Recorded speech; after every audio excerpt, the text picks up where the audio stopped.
Romance fraud is a problem. It's a growing problem. Romance fraud? Yeah. That's where like somebody, some kind of scammer takes somebody else online. He's not really a prince? Yeah. You mean like a catfish type deal? Is that what we're talking about? Yeah, like catfish, especially if, sometimes it might even be the person they say they are, but they're just, they're not actually trying to get with you on whatever dating app because they actually want to date you. They just want some money out of you, mostly.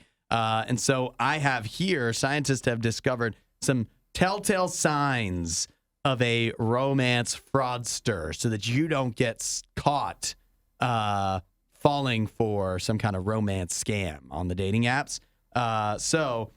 They ask for money. There you go. That's a big one. That's Nikki, you're on to them. I think that's it. But sometimes by the time they ask There's for money, a family emergency. Sometimes by the time they ask for money, they've already drawn you in, though, right? Oh, they yeah, already too get their far hooks in you. And so basically what it comes down to is if they seem too good to be true in general, like say they claim to be a neuroscientist or something like that, that's a sign that they might be a little too good to be true, and maybe you need to, proceed with caution. They also have typical people that they, and I guess this is on you to identify yourself on this, but they typically tend to target certain kinds of people, like hopeless romantics, and then they will use tactics such as flattery, curiosity. It's just pet the stuff names. that you would really like. Exactly. If somebody acts like they like you, they're my probably gosh. lying, is pretty much what they're saying. And this is why we have trust issues. Poison the brain here. Yeah. So, If he gives you a compliment, you can't trust him. You can't trust him. So say maybe your whole profile is very romantic. You want to watch like romantic movies. Mm-hmm. Like it's just that stuff that maybe they can look at you and try to victimize If you say stuff like you're very trusting and loyal, stuff like that. If you look like you're very easily taken advantage of, Yeah. it could be you. Aw. Yeah, your profile, you need to make it clear that you're a very skeptical person. Independence. Yeah, that's right. Don't need no man. But here you Oh are. my gosh, please put that on your profile right now. But yeah, and then But if you happen to connect with a nice person, then you'll see where it goes. But you're broke. Yes.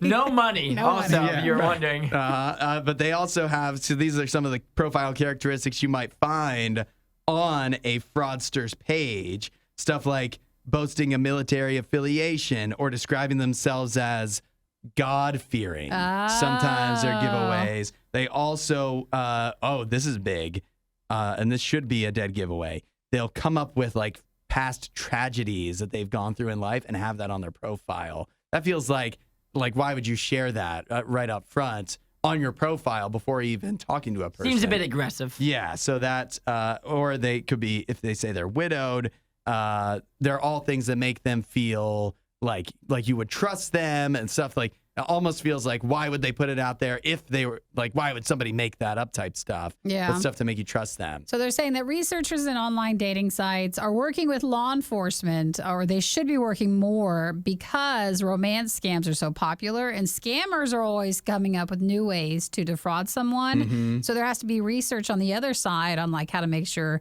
you know when you're dealing with a scammer. Yeah. So better training and just being aware. And it's tough because anytime you watch Catfish or whatever, you always see these people and you're like, how could you not see from like day one?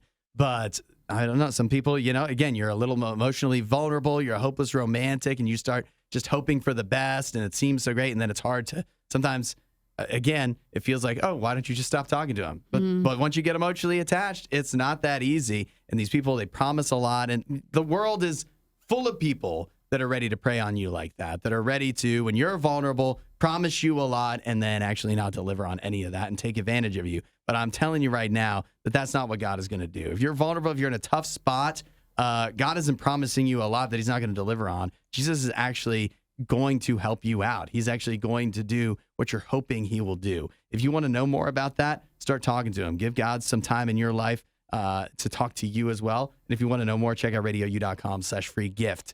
Thanks for watching the worst of the riot. Since you made it this far, you might as well like, subscribe, and check out riot.radiou.com for even more riot.